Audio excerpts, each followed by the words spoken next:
বাজার করাটা আমার নেশা। আমি বাজারে গেলে এক প্রান্ত থেকে আরেক প্রান্ত ছুটে বেড়াই আমার ছোটোবেলাটাকে খুঁজে নিয়ে।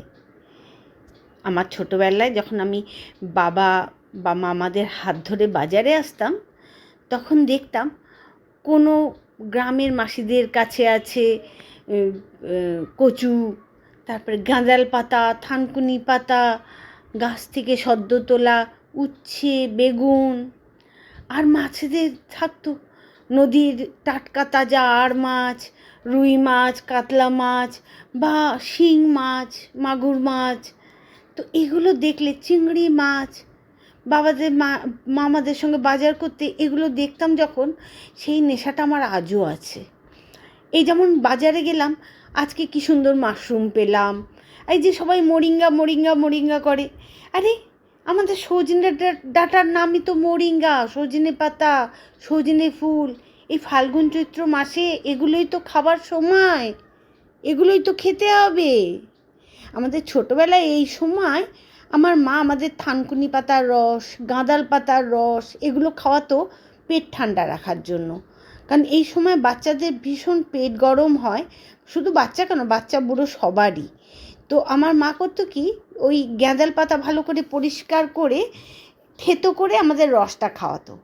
আর যে পাতাগুলো রয়ে যেত সেগুলোর মধ্যে করতো কি, চালের গুঁড়ো, একটু লঙ্কা বাটা, একটুখানি নুন, চিনি, রসুন বাটা এসব দিয়ে মেখে তাওয়াতে অল্প তেল দিয়ে সেঁকে সেঁকে কি মুচমুচে করে যে বড়া বানাতো, সেই বড়া দিয়েই এক থালা ভাত খাওয়া হয়ে যেত।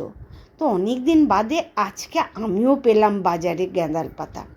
সঙ্গে সঙ্গে বললাম না, সেই ছোটোবেলা মনে পড়ে গেল স্মৃতি। ঘরে এসে বানিয়ে ফেললাম সেই রকম গাঁদাল পাতার বড়া। কিন্তু ব্যাপার হলো আমার কাছে চালের গুঁড়ো ছিল না, তাই বেসন আর কিছু কর্নফ্লাওয়ার দিয়ে আমি ওইভাবেই বাকিটা আমার মায়ের মতো করেই বানিয়েছি। খেতে কিন্তু ভীষণ ভালো লেগেছিল, খুবই ভালো লেগেছে। আশা করি আমার এই ভিডিওটা তোমাদেরও ভাল লাগবে। ভারী উপকারী পাতা এটা। যদি কোনো সময় পাও, বাজারে খোঁজ করলে নিশ্চয়ই পাবে। তাহলে এরম করে বানিয়ে খেও, যেমন সুস্বাদু তেমন উপকারী তো বটেই। আমার এই গল্প বলা ভিডিওগুলো যদি তোমাদের ভাল লাগে, আর আমার এই স্মৃতিকথাগুলো নিয়ে আমার রান্না ভালো লাগে, তাহলে নিশ্চয়ই শেয়ার, লাইক, কমেন্ট করো। আর যদি কেউ বানাও, তাহলে আমাকে কিন্তু তার ফটো পাঠিও, আমার খুব ভাল লাগবে। আর এই রকমই ভিডিও পেতে আমার পাশে থেকো, আমার ইউটিউব চ্যানেলটা সাবস্ক্রাইব করো। আরও অনেক গল্প, অনেক স্মৃতি নিয়ে, আরও কিছু রান্না নিয়ে নিশ্চয়ই তোমাদের কাছে আসবো। আজ তাহলে তোমরা আমার ভিডিওটা দেখো, এই পর্যন্তই রইল। আজ তবে আসি, ভালো থেকো সকলে। আর প্রত্যেকটা সিজনে নিজের মতো করে ভালো থাকার চেষ্টা করো।